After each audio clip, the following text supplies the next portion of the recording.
Hi, I'm Ben with Hellwig Products. I'm a research and development engineer, and today we'll be showing you how to install a helper spring on my personal 2012 F-150.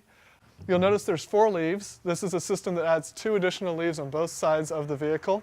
They have a built-in hump, so you'll need to put the longer leaf on top of the shorter leaf. You'll notice on these leaves there's a longer side and a shorter side. If you're confused and can't tell which one is which, it's easy to check and make sure with a measuring tape. For instance, this leaf, it's 18 inches from the side of the hump to the leaf tip, whereas this side is only 15 inches. So we place the helper spring on top of your factory leaf pack, making sure the hump is over the factory U-bolts. Now we're going to take our long straight leg U-bolts and place them in the cups on either end of the leaf spring.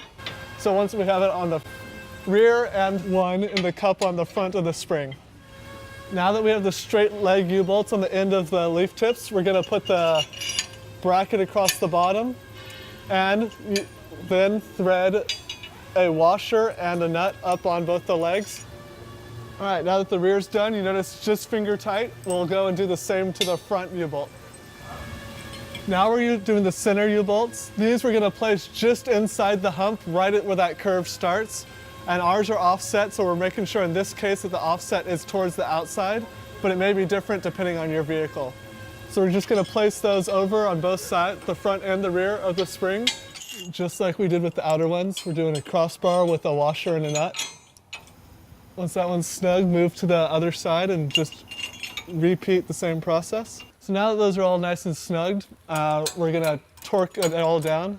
We want to go to 65 foot-pounds. So once that's nice and tight, you're going to want to double nut it. So we'll do that on all the legs of these U-bolts. And same as we did on the front, just doing the same on the rear again. Once that's in place, we'll set it with the second double nut. So with these longer and straight leg U-bolts, the more you cinch down that bracket, the tighter it'll become, which gives it more spring weight in the rear and allow you to hold more load. It also makes the vehicle stiffer in the rear. But we'll run, once again, that second double nut up to 65 foot-pounds to hold that adjustment, that preload adjustment in place. So once that's set, I'm going to go do the front as well. They don't have to be the same amount of adjustment. Do whatever you feel like. It's nice to have them close, but if you feel like it gives you better clearance to tighten one side more than the other, feel free. It won't affect the ride or the use of the spring at all. The last step is just to double check that your clearance is to all the undercarriage components, making sure nothing's touching any brake lines, wires. You have plenty of clearance to the frame, spare tire, gas tank.